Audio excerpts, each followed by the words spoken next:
les rayons et les ondes vous proposent chaque semaine les rencontres de Sophie avec celles et ceux qui font le territoire.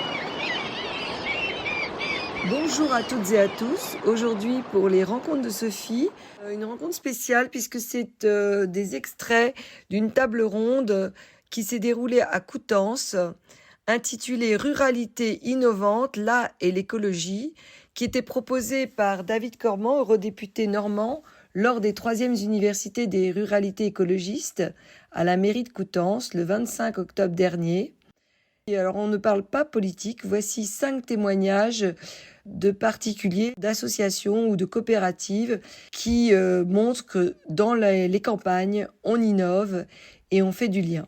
Belle écoute. En fait, on peut se dire que les ruralités innovent peut-être plus que certaines grandes villes.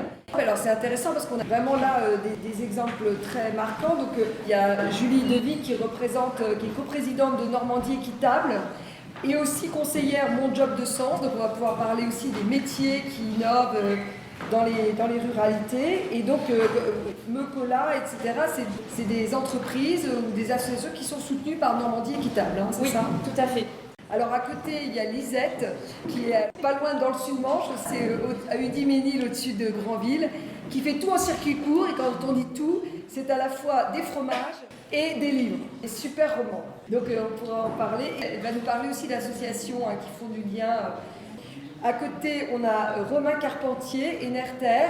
C'est des chantiers d'auto-réhabilitation partagés, la solidarité en chantier. Et à côté, Marie-Noëlle Jay, donc représentante de la SCIC, les 7 vents. C'est une coopérative de l'énergie et du développement durable, à la fois pour isoler et puis pour produire de l'énergie. Hein.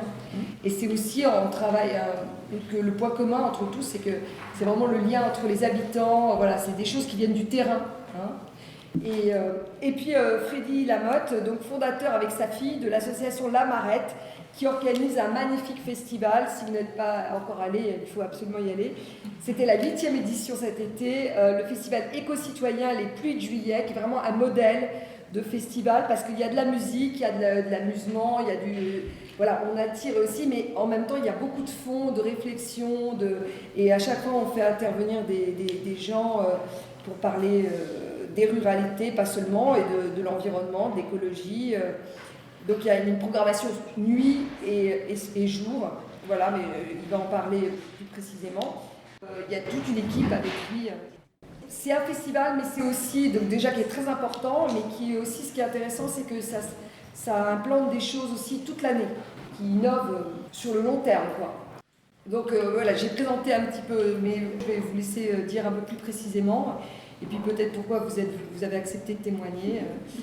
Alors, on repart par là. Merci beaucoup, merci Sophie de nous laisser la parole. Alors moi je représente Normandie Équitable, c'est une association régionale, donc on est sur tout le territoire normand, qui accompagne à la transition. Alors nous on croit quelque chose très fortement, c'est que la transition elle se fait au quotidien, sur nos territoires, et on accompagne à une consommation sobre, locale, équitable et joyeuse.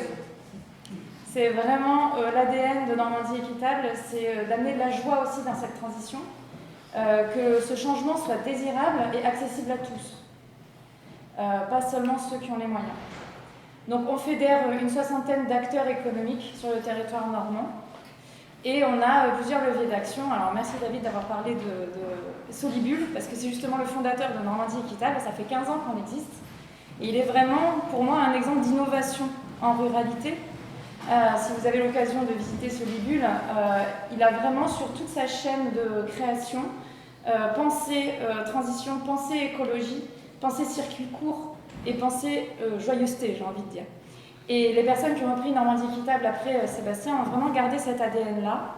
Donc on a des outils de sensibilisation, on fait aussi le lien entre les citoyens et les collectivités et les acteurs économiques. Donc via des actions, des formations, des outils ludiques de sensibilisation, mais aussi, je ne sais pas si vous en avez entendu parler, mais les mieux vivre, donc à Granville notamment, c'est en train d'être développé, c'est faire le lien entre les collectivités, les citoyens et les acteurs économiques. Et Normandie Équitable a aussi créé les guides atypiques, où on regroupe les acteurs économiques Donc moi, typiquement, je suis arrivée d'Aix-en-Provence il y a 2 ans, je cherchais vraiment où je pouvais consommer local, bio, etc. Les guides atypiques ont vraiment été une source très importante pour moi pour situer ces acteurs. Donc voilà, on est sur plusieurs sujets de lien, parce qu'il y a la consommation, il y a la production, mais il y a aussi le lien. Ensemble, on va plus loin. Ça, je pense que vous connaissez tous cette citation. Concrètement, c'est quoi les guides atypiques? Alors concrètement, ce sont des acteurs économiques qui ont justement beaucoup d'innovation. Alors parfois, l'innovation, ça peut être, j'ai envie de dire tout simplement la consigne, c'est-à-dire des choses qui ont disparu et qui reviennent. Ah oui, ça fait aussi partie de l'innovation. Et on leur apporte de la visibilité. Alors on a un guide atypique en Manche, pour la Manche, on a un guide atypique pour la région du Calvados, on a sur chaque type de territoire normand. Et ça permet, il y a une page par acteur, et ça permet de décrire ce qu'ils font et quels produits ou services ils peuvent proposer. Mais attention, ils doivent quand même respecter une nomenclature et un cahier des charges qui montre un niveau d'engagement et de sobriété. Que dire de plus ? Ce qui tient à cœur, c'est l'innovation effectivement dans la production, dans la consommation, mais aussi dans le lien. Et c'est aussi pour ça que mon job de sens fait partie de Normandie Équitable, c'est-à-dire que sortir aussi de ces schémas de verticalité, d'organisation dans les entreprises, mettre en avant la gouvernance partagée, comment est-ce que justement on peut vivre ensemble de manière apaisée et joyeuse. La volonté, c'est important, mais c'est aussi important d'avoir des outils pour ça. Et donc nous, on croit aussi beaucoup aux liens et aux liens travaillés là-dessus. On peut dire aussi que vous êtes donc coprésidente avec Isia Maurice. Oui, tout à fait. Qui est là aussi. Il est présent parce que Chauffer dans la noirceur. Tout à fait. Chauffer dans la noirceur, c'est un festival que je pense que tout le monde connaît ici. En tout cas, moi, quand je suis arrivée, tout le monde connaît. Tout le monde m'a dit il faut que tu ailles à ce festival. Et lui-même, vous voyez bien, dans Chauffer dans la noirceur, il fait le lien en fait entre les associations. Il a aussi, il met en avant une transition joyeuse en fait. Toutes les personnes se retrouvent pour plusieurs jours de joie, de lien. Et ça, c'est très important aussi au niveau du terrain. Je pense qu'on va en reparler. Voilà. On va faire la transition justement voilà. avec Crédit. Donc un autre festival aussi. Un autre festival qui est bien plus jeune que Chauffer dans la noirceur. Ça fait maintenant, on a joué la 8e année là, au mois de juillet dernier. C'est un festival qui est directement né du film documentaire qui s'appelle Demain, que vous avez peut-être vu, de Mélanie Laurent et de Cyril Dion.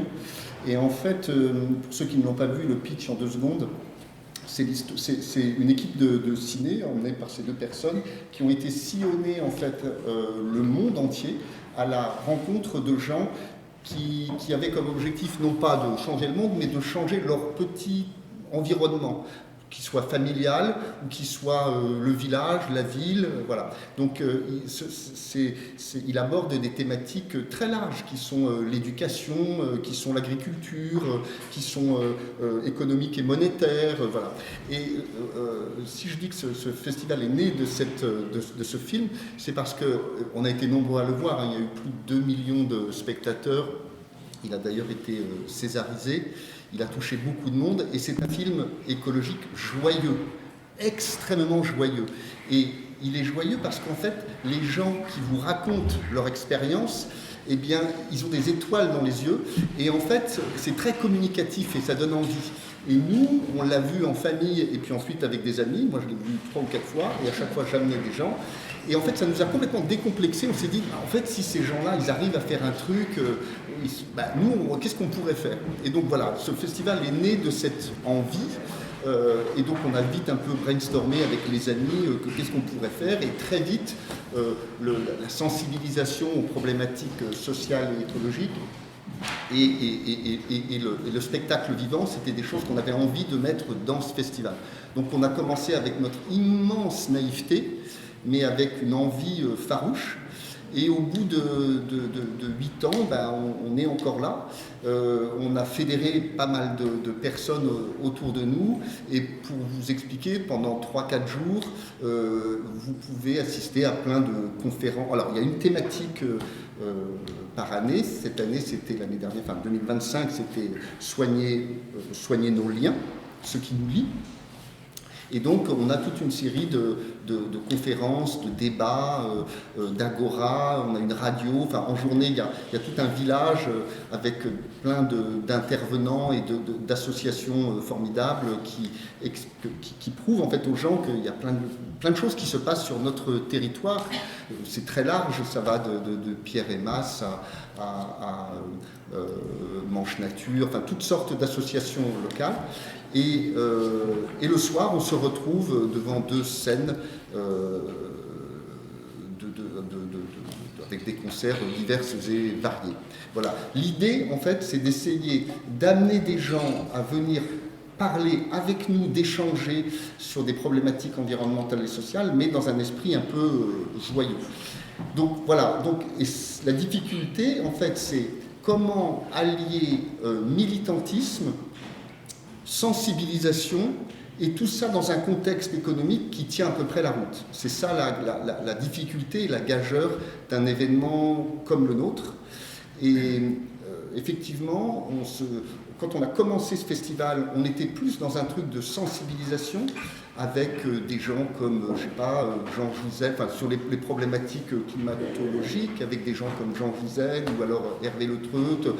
À chaque fois, c'était des ingénieurs et des ingénieurs, en tout cas, qui savent de quoi ils parlent, en tout cas des gens de la science, ou alors sur des problématiques agricoles. On a eu le couple Bourguignon, Marc-André Sellos, Marc Dufumier, enfin voilà, des gens comme ça. Donc là, on était dans un truc de sensibilisation. Et voilà, mais petit à petit, on a glissé vers quelque chose de plus militant, sans jamais se dépareiller de la sensibilisation, mais parce que l'équipe, on est nombreux à l'organiser. Hein. Tu as dit tout à l'heure, Freddy et sa fille, aujourd'hui on est une quarantaine d'organisateurs, de responsables de pôle, il y en a 2 qui sont là. Donc, l'équipe, c'est maintenant un peu, comment dire, puisqu'on a commencé, moi j'étais le seul vieux de l'histoire, tout autour de moi c'était plutôt la génération d'en dessous. Quand ils ont commencé, ils étaient encore étudiants. Le fait justement de travailler toutes ces questions-là et d'être forcément, comment dirais-je, forcément quand vous invitez Jean Jouzel ou Hervé Le Treut ou Marc Dufumier, enfin, il faut que vous vous informiez, vous sachiez de quoi vous parlez. Et le fait est que finalement toute cette équipe, cette jeune équipe, elle a, même si elle était consciente au début des problématiques, le fait de s'informer, elle a glissé vers quelque chose de plus en plus militant. Et donc aujourd'hui, on se retrouve avec un festival qui est entre les deux. Mais du coup, la problématique qui nous traverse, parce que forcément, plus vous êtes militant, plus vous excluez. Parce qu'en étant militant, on ne brise pas les sphères en fait, d'étanchéité dont plein de sociologues ont parlé, et nous on est en plein dedans. Donc du coup, c'est une vraie problématique qui n'est pas simple. Comment faire en sorte que des gens qui ne sont pas sensibles à ces questions viennent quand même nous voir et viennent quand même écouter les conférences, discuter. Donc voilà, ça c'est une problématique qui nous traverse et qui nous anime et qui fait l'objet de plein de débats chez nous, qui sont passionnants. Mais voilà ce que j'ai à dire sur ce festival. Juste pour clore, ça c'est l'activité festival. L'association qui porte ce festival a à l'année un certain nombre d'activités de sensibilisation. Depuis le début, on l'a dit dans les statuts de l'asso, c'est vraiment utiliser le spectacle vivant et l'art pour amener à sensibiliser. Ça nous a toujours animé. Enfin, c'est ce qui nous anime. On a eu pendant toute une période qu'on a appelé les rendez-vous des Pluies, où on faisait un petit festival chez des maraîchers ou des maraîchères, et l'idée était de montrer aux gens ce que c'est que d'être maraîchère bio aujourd'hui, et ensuite on avait une conférence sur une thématique différente, et ensuite on avait un concert. Donc ça on l'a fait une quinzaine de fois tout au long de ces dernières années. Bon, pour différentes raisons, on a mis ça en veille, mais on développe plein d'autres choses, de la sensibilisation auprès d'un public scolaire, auprès d'un public professionnel.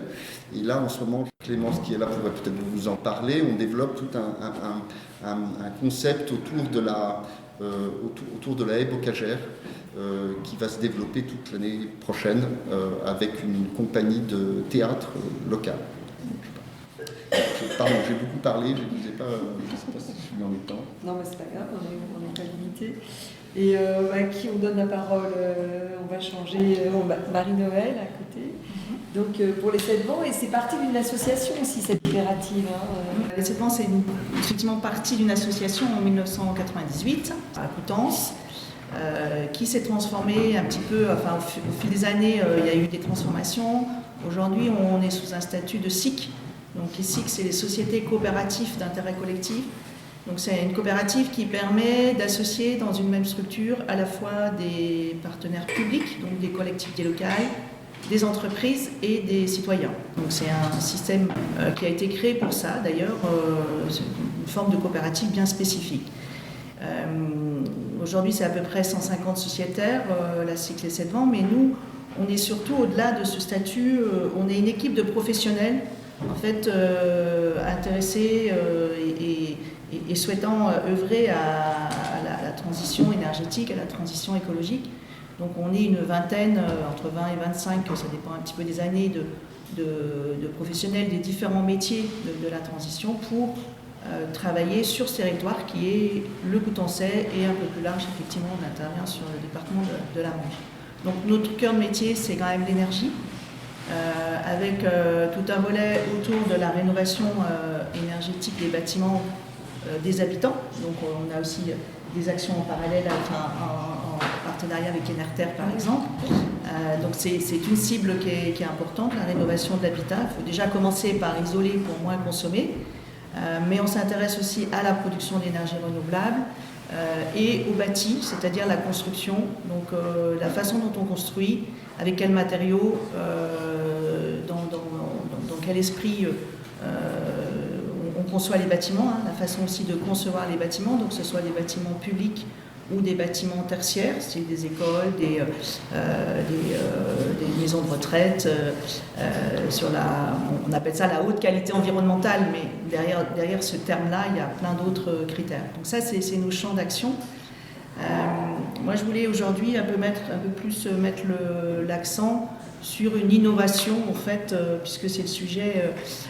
Alors, des innovations, on en fait tous les jours, en fait, mais celle-ci, je trouve qu'elle est plus parlante dans le contexte d'aujourd'hui sur un marché de l'électricité, un marché de l'énergie qui est un marché mondial, qui est complètement lié à des fluctuations de marché. Et donc, l'idée qu'on porte aussi dans cette démarche dont je parle, l'énergie renouvelable citoyenne, c'est ça que je voulais un petit peu mettre un focus aujourd'hui sur cette question-là. C'est vraiment l'idée de se réapproprier l'énergie. En gros, alors pour faire simple, de ne pas laisser l'énergie aux grands groupes industriels qui, eux, vont nous tenir prisonniers de leur volonté, c'est-à-dire de la façon de produire, comment on la produit, à qui on la vend et combien. Et donc l'idée, c'est vraiment de sortir de ce système-là et de se réapproprier l'énergie pour la produire et en décider de l'usage. Donc, par exemple, pour être très, très concret sur cette thématique-là, sur le département, un petit peu au nord-est de Coutances, donc on a créé avec des collectifs citoyens les centrales villageoises. Alors ça s'appelle les centrales villageoises Thaute-Vire-Bocage. Thaute-Vire, c'est les 2 rivières, et le bocage, c'est la spécificité du territoire. Et donc ces centrales villageoises, cette centrale villageoise, c'est aussi une SIC, donc une coopérative d'intérêt collectif, qui permet de rassembler des collectivités locales, donc des communes, des entreprises, des associations et des citoyens qui mettent de l'argent ensemble et qui portent des projets de toiture solaire pour l'instant, mais ça pourrait être d'autres énergies. Donc c'est un partage en fait de la propriété. On est sur de la propriété collective. L'idée, c'est justement de ne pas forcément avoir tous sa toiture solaire sur sa maison. D'abord, parce que tout le monde n'a pas de maison, tout le monde n'a pas de toit qui peut être équipé, et puis parce que tout le monde n'a pas le financement pour le faire. Donc là, c'est de se mettre ensemble pour porter des équipements communs avec une propriété partagée et surtout un partage de l'usage de cette électricité, parce que là c'est l'électricité qu'on produit, et donc c'est de décider ensemble quel est le prix avec lequel on va, que les consommateurs vont pouvoir bénéficier de quel tarif, et surtout ce prix-là il est décorrélé du marché et donc il ne va pas bouger, c'est-à-dire qu'il ne va pas fluctuer en fonction du marché, ça va être un prix qui va être régulé pour plusieurs années, pour 20 ans sur le temps de vie d'une centrale. Et surtout, on peut aussi en décider différents prix. Par exemple, il y a des centrales villageoises ou des collectifs citoyens qui ont un prix plus cher pour les entreprises, qui ont un prix pour les collectivités locales et qui peuvent avoir un prix sur des personnes en précarité énergétique. Donc c'est vraiment le fait de décider ensemble de comment on produit, mais surtout comment on consomme et de quelle manière sur un territoire. C'est une innovation qui ne vient pas de sortir de notre chapeau, hein, ça existe ailleurs, mais on l'a mise en place sur la Manche. Elle s'ancre vraiment sur un territoire. C'est donc un membre de l'équipe d'ailleurs qui est là, Didier, à l'origine de ce projet-là.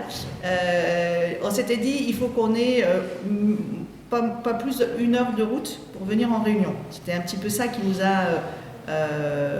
a guidés sur quel territoire on s'implantait, parce que comme vous le savez, les déplacements, c'est vrai qu'en milieu rural c'est vite un peu de temps de déplacement, c'est pas toujours facile. Donc on s'était dit voilà, à 1 heure à peu près maximum, on peut se retrouver et donc être ensemble et se voir en réel, en fait, faire des choses ensemble et pas par des visios.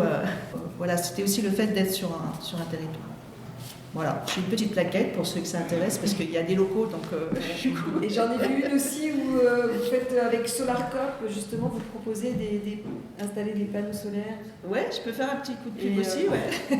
Il y a kit solaire à installer soi-même ou installation par un professionnel. En fait, vous conseillez. Ouais, là c'est plutôt une. Alors ça, je vous ai parlé de collectif parce que j'avais envie justement de parler sur la question de l'innovation sociale. L'innovation, on parle toujours d'innovation technologique, mais nous, effectivement, en milieu rural, on fait surtout l'innovation sociale. Les nouvelles façons de travailler, le fait de créer des entreprises partagées. Dans le même sens, effectivement, pour les particuliers, parce qu'on avait beaucoup de gens qui nous disaient bah oui, mais nous, comment on fait? On aimerait bien aussi avoir une toiture solaire chez nous, mais en fait, il y a énormément d'arnaques, on n'arrête pas d'être démarchés par des gens qui nous volent. Et donc au bout d'un moment on a réfléchi en se disant peut-être qu'il faut aussi qu'on s'adresse aux particuliers avec quelque chose qui soit équitable, pour faire le lien avec Normandie équitable. Et pour ça il existe une coopérative qui s'appelle SolarCop, qui est une coopérative qui est née dans les monts du Lyonnais et qui depuis déjà un certain temps est travaillée là-dessus. Donc on s'est associé avec eux pour ne pas recréer ce qui avait déjà été fait et proposer aux particuliers, à toute personne qui est intéressée, soit l'achat de kits solaires. Donc les kits solaires, c'est 1 ou 2 panneaux qu'on place dans son jardin, sur sa toiture, sur l'abri de jardin. Voilà, c'est des panneaux qui ont été sélectionnés, dont on connaît la qualité et qui sont sur des prix abordables. Et puis on peut aussi proposer des études. On a aussi ça, on propose aussi des études gratuites pour les particuliers pour déjà voir si c'est intéressant de mettre une toiture solaire chez eux, combien ça va leur coûter. Et surtout, l'idée c'est de pouvoir mettre en lien avec des artisans locaux. Donc il y a bien toujours ce lien, on est toujours sur effectivement faire fonctionner l'économie locale et donc de faire le lien avec des installateurs qu'on a, avec qui on va conventionner, qui sont aussi des critères de prix équitable et de travail qui correspond à ce dont on a besoin. Oui, parce que souvent on ne sait pas à qui s'adresser et sur qui tomber. C'est ça, c'est pour ça. En réponse à ça, on développe cette action-là aussi. Alors la transition est facile, oui, avec Enerter, parce que vous avez dit que vous travaillez ensemble. Et puis Enerter, c'est aussi, on retrouve un peu cette même idée, je crois, de l'entraide et puis en même temps mettre en lien avec des professionnels, hein, c'est ça? Oui, alors moi je fais partie du conseil d'administration de l'association Enerter, qui existe depuis 11 ans maintenant. C'est une émanation du parc naturel régional des marais du Cotentin et du Bessin. Et on intervient auprès des foyers en précarité énergétique. Alors sur un secteur plutôt chaud, mon choix, selon ce que vous voulez dire. Et donc là, on fait plutôt un accompagnement social, psychologique presque, à essayer d'aider les occupants à se lancer dans un projet de rénovation énergétique. Et la finalité, c'est de pouvoir lancer des chantiers participatifs chez eux, avec des éco-matériaux, des isolations paille ou des enduits correcteurs thermiques plutôt intérieurs, et sinon de la mise en valeur de leur façade, voilà, par des chantiers participatifs. Et tout ça, c'est animé dans le cadre d'un système d'échange local. Les bénévoles viennent se former ou participer au chantier. Voilà. Et tout ça, le système d'échange libre et local, en gros, c'est 5 jours où un professionnel où un chantier se passe chez le propriétaire. Les propriétaires doivent 5 jours à l'association pour aller aider d'autres gens, des voisins, ou par n'importe quel service, peut-être venir faire à manger sur un prochain chantier, ou aider au transport de matériaux, de paille, et voilà. Nous, on est une entreprise qui bosse exclusivement sur le solidaire, sur le social très précaire, et ça coûte de l'argent public. Le bénévolat, ça fait énormément, notamment sur la partie chantier, mais toute la phase accompagnement et de longue haleine, en gros, ça peut durer 2 à 3 ans pour initier des gens à lancer des chantiers. Et voilà. Sinon, à côté de ça, on a un rayonnement un peu plus régional. On fait partie du réseau de l'autoréhabilitation accompagnée pour essayer de structurer ce mode de construction où des professionnels ne sont plus seulement faiseurs, mais en fait formateurs avec les propriétaires qui ont à souhait de travailler eux-mêmes sur leur habitation. Et nous, on a une particularité, on travaille essentiellement avec de la terre crue. Voilà. On remet en œuvre des pratiques traditionnelles parce que le bâti vernaculaire, local, le veut. On travaille beaucoup sur des bâtiments en Bauge. Et donc on a développé un outil de production de terre crue pour nos usages, mais aussi pour destination à la vente pour les professionnels ou les particuliers qui font des chantiers auto-réhabilités. Lisette, on va revenir à toi après. Parce que là, il y avait une question que vous avez évoquée, c'est justement par rapport aux métiers. Les métiers de demain, est-ce que c'est le retour aux métiers du passé ou est-ce que c'est un mélange voilà, et je voulais en parler avec Julie. Oui, c'est quelque chose que je voulais mettre en avant là aujourd'hui avec vous, c'est qu'effectivement, il y a des personnes qui souhaitent revenir à des techniques d'antan, mais aussi avec l'innovation de ce qui a pu se passer historiquement. Là, tu parlais justement de la terre crue dans la construction. On va effectivement reprendre des techniques, alors, je ne suis pas spécialiste de la construction, mais j'accompagne des personnes justement qui sont parfois dans des entreprises, même des grandes entreprises, et qui veulent avoir du sens sur leur heure de travail, et pour eux, avoir du sens, c'est s'engager à la transition écologique de manière professionnelle. Et souvent, ces personnes-là, quand je les accompagne, elles ont envie de revenir à des métiers, par exemple du tissage, restaurer des meubles, ou être dans la construction, dans la terre crue, etc.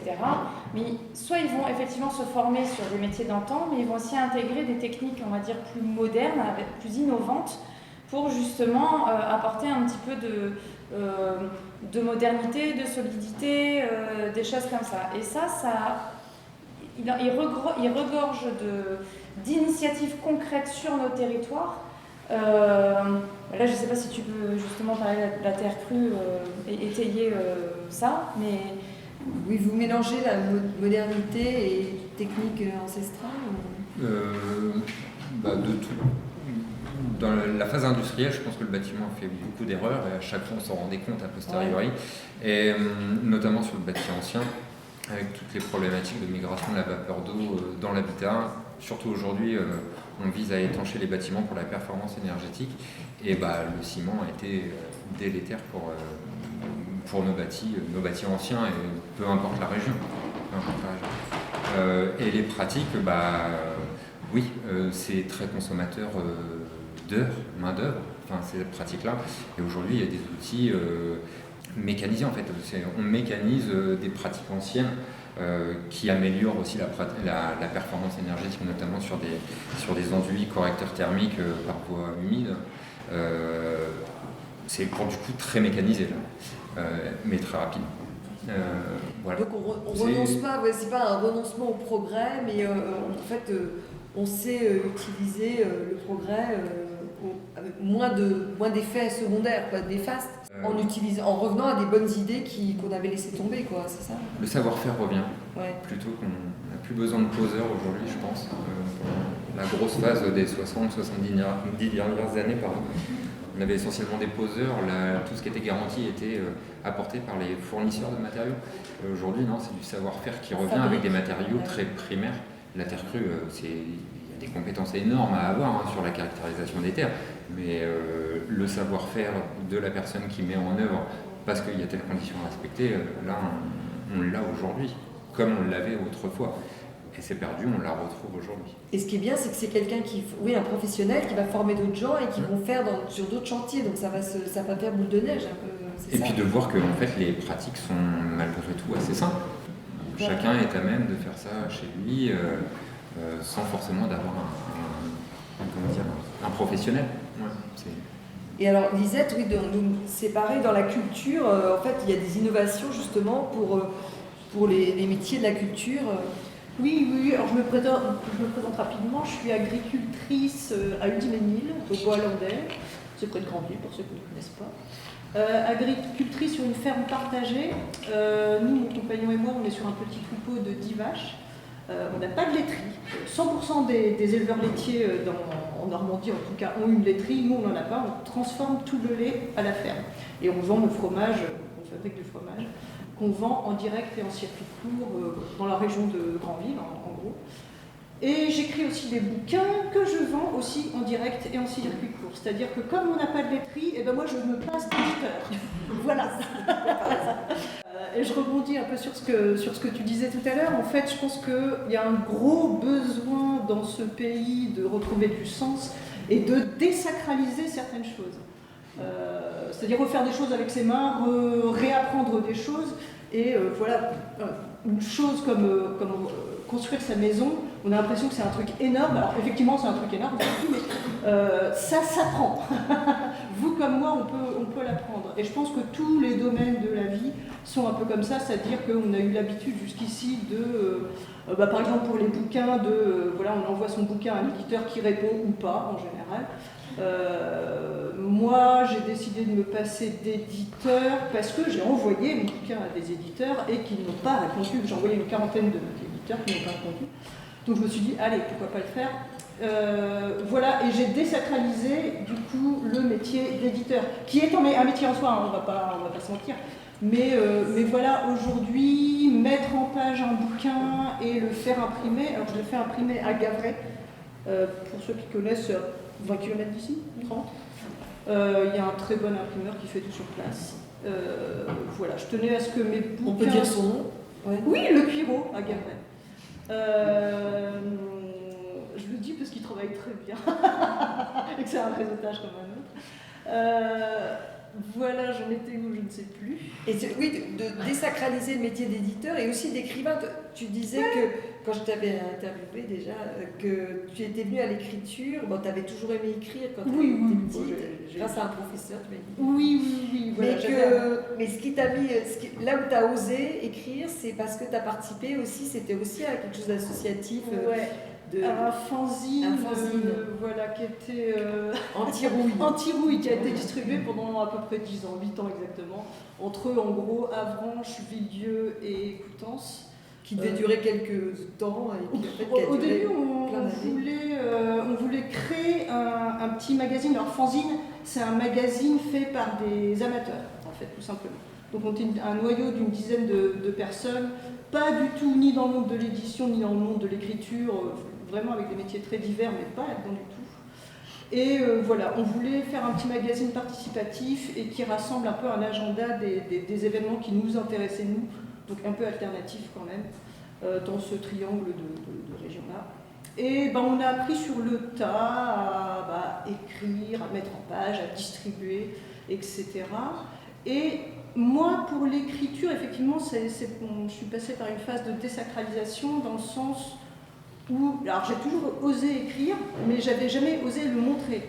Et en fait, avec ce fanzine, j'écris pendant tous les mois, pendant 8 ans, une petite rubrique, les conseils de Lisette, pour ceux qui... Mes premiers retours de lecteurs sont venus avec ce fanzine. En auto-édition, j'ai suivi en fait le parcours qu'on suivait avec ce fanzine, c'est-à-dire, alors je n'ai pas choisi le même imprimeur, mais c'était le même circuit de commercialisation. J'avais déjà un petit circuit de lecteur, donc un petit lectorat, donc ça m'a facilité la tâche. Et oui, tes couvertures sont très belles et sont signées Emmanuel Reva, Emmanuel Reva. que vous connaissez peut-être, c'est son vrai nom, Emmanuel Reva, qui fait aussi du stand-up sur la région de Grandville. Voilà, quand je dis qu'on est multicarte, il faut savoir vraiment tout désacraliser. Tu vends aussi des disques d'ailleurs à la ferme, en même temps que tes livres de musiciens de et Grandville. pour le coup, mes bouquins, je les vends sur les marchés. Alors, on a un marché à la ferme et sur les marchés en ville. Et au marché à la ferme, je vends aussi des CD d'auteurs locaux. Parce qu'on a beaucoup de talent.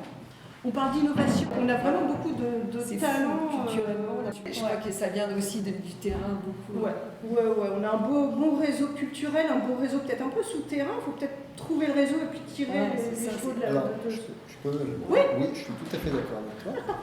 Mais ça reste un entre-soi. Tu vois toujours les mêmes gens en fait. Quand tu vas il y a différentes manifestations, vous pouvez aller regarder des documentaires, enfin il y a des différents endroits où il y a des choses, mais ça reste un entre-soi, vous voyez toujours les mêmes têtes. Mais en ville aussi. Et c'est pour ça que chez Normandie Équitable, on essaie de faire des outils de sensibilisation des citoyens, de les mettre en lien avec le collectif. Dans nos territoires, il y a des tiers-lieux, il y a des festivals, il y a des choses quand même qui existent, mais c'est vrai que de le porter aux yeux de tous les habitants du territoire, c'est un enjeu, un véritable enjeu. Et c'est pour ça qu'on parlait de la joie tout à l'heure, donner envie justement d'aller sur ces sujets-là. Et tu parlais de militantisme tout à l'heure. Parfois, il y a l'étiquette du militantisme qui fait reculer plusieurs personnes. Et l'enjeu, c'est aussi de sensibiliser en disant, mais de quoi parle-t-on véritablement en fait? Il faut faire tomber quelques barrières aussi. Tu parlais de la barrière du militantisme, qui est une barrière... moi, quand je me présente, en général, je dis que je suis agricultrice. Je suis en bio, dans un tout petit système, mais je suis agricultrice. Et je dis ça, je dis pas que je suis paysanne, parce que pour pas faire cette espèce de césure entre le bio et le conventionnel. Moi, je fais un métier d'éleveuse de bovins, et je vais pouvoir parler avec n'importe quel agriculteur. À la base, c'est le même métier. Sauf que, il y a une espèce de barrière là, plus ou moins invisible entre les bio et les conventionnels. Et je trouve ça bon aussi de faire tomber vraiment quelques barrières de temps en temps. Et pareil, la joie, je ne suis pas militante dans l'âme, parce que je trouve que le militantisme, c'est chiant. Et ça dépend. Pas chez les écolos. Non, mais après, je trouve qu'il y a toujours des trucs très très sérieux. Et voilà, et je trouve que la joie est apporter de l'espoir, justement, en parlant d'écologie ou en parlant de la situation culturelle, apporter de l'espoir, c'est aussi amener quelque chose, pas être toujours dans la défaite et dans le truc négatif. Mais militant, c'est la même racine que militaire. C'est vient de ça, et ça, ce que tu dis, ça témoigne de ça. Il y a un côté comme ça, camp contre camp, qui ne favorise pas l'échange. Et que je trouve toujours un peu dommage, et c'est peut-être pour ça que moi j'ai jamais été militante. Voilà. Mais tu acceptes de témoigner. Oui, j'accepte. Et tu voulais nous parler justement d'une asso aussi, d'une autre asso qui fait du lien. Justement, quand je parlais des réseaux culturels un peu souterrains dans le coin, alors je ne les connais pas tous évidemment, mais il y a une asso qui s'appelle Les Autochtones, qui est basée du côté de Lingreville et qui a organisé pour la 2e ou 3e année de suite, là en septembre, un festival qui proposait des spectacles, concerts, pièces de théâtre et autres chez l'habitant. C'est-à-dire, alors chez l'habitant, pas dans le salon des gens, mais chez des habitants qui pouvaient prêter des granges, des étables, quoi que ce soit, des lieux assez grands pour accueillir une 50aine de personnes. Et j'ai trouvé ça super intéressant déjà de déplacer les spectacles hors des salles dédiées à ça. Parce qu'une salle de spectacle, une bibliothèque, une librairie, ça peut en intimider plus d'un, en fait. Et puis, déplacer des choses qu'on voit d'habitude dans les villes, dans les campagnes, je sais pas, il y a quelque chose de très enthousiasmant là-dedans, et je me dis, c'est bête, mais je me dis, il y a peut-être qu'en campagne qu'on peut faire ça parce qu'il y a quand même qu'il y a des granges et des endroits assez grands pour accueillir. Alors on est assis sur des bancs de bois, sur des ballots de paille, sur n'importe. Mais justement, moi je trouve que c'est chouette de faire avec les moyens du bord et de se sentir à l'aise, voilà, pas dans une salle. Toujours un peu chiant de une salle, pardon. Mais du coup tu slalomes un peu entre les règles en fait de sécurité, parce que dès l'instant où tu reçois du public, il te faut un agrément, un ERP, et du coup il faut... Oui, c'est pour ça que je parlais de réseau souterrain. Alors c'est une asso déclarée qui fait ça. Hein. Après je ne sais pas comment ils se débrouillent au niveau assurance, au niveau tout ça, j'en sais rien du tout. Mais c'est pour ça que je parlais de réseau souterrain. Je trouve ça chouette aussi de pas être dans les réseaux dédiés, quoi, et d'être un peu dans l'alternative, même dans les lieux. Il y a quelque chose de désintimidant, c'est peut-être un peu campagne-punk, j'en sais rien, mais je trouve ça chouette en fait de pouvoir que ça vienne pas d'en haut, que ça vienne pas des institutions, que ça vienne un peu du bas, que ça vienne des habitants. Et je sais pas, je trouve que c'est une force. On parlait de résilience tout à l'heure, des choses qui viennent des habitants eux-mêmes et pas des institutions qui sont de toute façon mises à mal. Ça a quelque chose de rassurant. Moi, je trouve ça vraiment très très rassurant. D'ailleurs, Freddy, c'est ce que tu fais aussi, parce que j'ai oublié de dire que les buts de juillet, c'était à Villedieu-les-Poings. Ça a commencé à Villedieu-les-Poings. Et maintenant, c'est dans la campagne, le Haut-Danube. Dans un petit Et village. vous faites des visites de ferme, des choses, des concerts dans les... Il y avait un concert magnifique avec un grand piano sur les bottes de paille. On fait tout à fait, mais tout ça c'est possible, il faut de l'argent public pour ça. Oui, parce que je parlais de modèle économique tout à l'heure, ça reste très complexe. Alors j'entends tout ce que tu dis et c'est super d'avoir des choses justement qui sont complètement autonomes et avec en marge complètement on va dire, du flux d'argent public. Mais très vite, ça veut dire qu'il ne faut faire appel qu'à des bénévoles. Or, les bénévoles, ils n'ont pas beaucoup de temps parce qu'ils travaillent, parce qu'ils ont une famille, parce qu'ils ont plein de choses, et puis parce que ça s'essouffle. Donc, on a quand même besoin d'argent public pour financer un minimum de choses. Nous, on a un budget qui est, quand on arrive à l'équilibre, ce qui n'est pas le cas tous les ans, ce budget représente à peu près 30% d'argent public. Et cet argent public, c'est l'intercommunalité, c'est le département, c'est la région et c'est l'État via la DRAC. Mais sans cet argent public, mais vraiment, rien n'est possible. Juste pour la petite anecdote, cette année, on a eu, je vous parlais de militantisme tout à l'heure, on a programmé un artiste qui s'appelle Médine, qui ne fait pas toujours plaisir à certaines personnes. Et on a eu la bonne idée de faire également une conférence où il était invité, et l'intitulé de la conférence était la convergence des luttes. Bon, immédiatement, j'ai eu un certain nombre d'emails et de textos un peu désagréables, nous menaçant de retirer un certain nombre de subventions. Donc, tout ça est très, très précaire. Et je ne voudrais pas partir de cette table ronde en vous laissant penser qu'on peut faire des choses de qualité sans argent public. Nous, le constat, c'est que ça ne marche pas du tout. Non, j'aimerais rebondir parce qu'effectivement, chez Normandie Équitable, on se dit qu'il y a des innovations concrètes, mais que souvent ils arrivent sur des segments, des secteurs qui ont besoin d'être soutenus en termes de trésorerie, parce que il y a quand même aussi un modèle économique à tenir, mais souvent ils sont sur des choses vraiment novatrices ou qui n'ont pas encore trouvé le marché. Ça prend du temps, c'est sur des temps longs en fait. Et effectivement, c'est là où l'Europe, les régions, etc. peuvent soutenir et aider ces innovations dans le monde rural. Parce qu'effectivement, les besoins de trésorerie se font sentir dès le début. Et le temps qu'ils trouvent leur marché, il y a besoin effectivement de tout ça.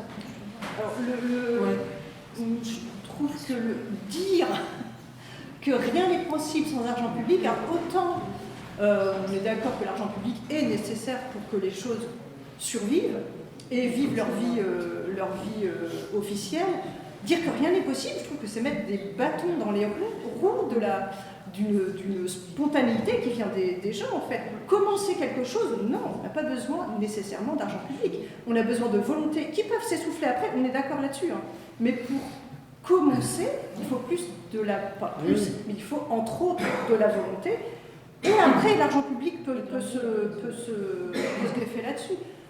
Mais dire que rien n'est possible sans argent public, j'ai du mal avec ce... Soit tu es dans un modèle purement économique et ton objectif c'est de faire de l'argent et là tu fais payer aux gens des places chères et tu leur proposes quelque chose qu'ils ne voient pas à côté. Enfin voilà, là tu es dans un modèle purement économique. Soit au contraire tu es à la marge de ça et tu te dis ce que je fais, il y a une dimension sensibilisation à des idées qui ne circulent pas tant que ça. Donc là forcément tu vas avoir, c'est ce qui est notre cas, des places qui sont pas très chères. Tu vas avoir une jauge qui est limitée, parce que si tu veux que les gens se rencontrent, forcément il faut des petites jauges. Tu vas essayer de faire travailler des agriculteurs et des maraîchers, maraîchères, tout ça localement. Donc forcément, 1, c'est plus compliqué, 2, ça coûte plus cher. 3, tu vas essayer de réfléchir à de la mobilité pour que les gens ne viennent pas tous avec leur voiture. Donc ça veut dire que longtemps à l'avance, tu vas travailler sur des parcours à vélo, tu vas faire des partenariats avec des trucs. Enfin bref, tout ça, ça mobilise de l'énergie, beaucoup d'énergie. Et moi, depuis le début, je suis bénévole parce que je suis le président, voilà. Mais je vois bien qu'à un moment donné, dans l'assaut, il a fallu absolument qu'on salarie des gens. Tout l'enjeu de la mission NRTR aujourd'hui, notre cœur de mission, c'est d'aller auprès de ces personnes précaires, en précarité énergétique. Ils sont fléchés par rapport à leurs revenus fiscaux.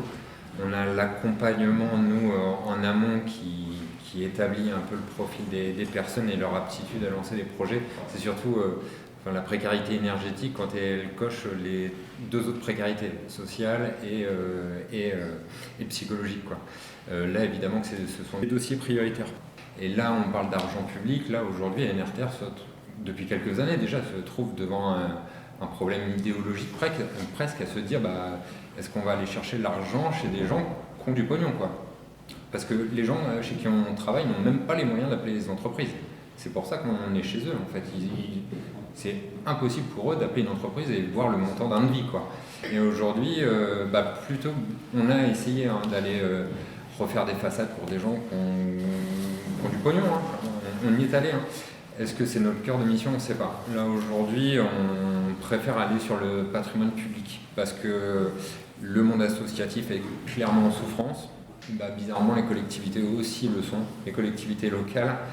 Et aujourd'hui, on préfère aller travailler pour le bien commun. Je ne vais pas faire une grande conclusion. Je veux juste dire que là, il y a Lisette aussi qui va faire dédicace de ses livres. Elle a écrit 4 romans et le dernier s'appelle L'Ensemble. Alors il y a une métaphore musicale, l'ensemble musical, et vivre ensemble, faire sens ensemble en société, ça va tout à fait avec le sujet de la discussion et voilà. Merci à tout le monde.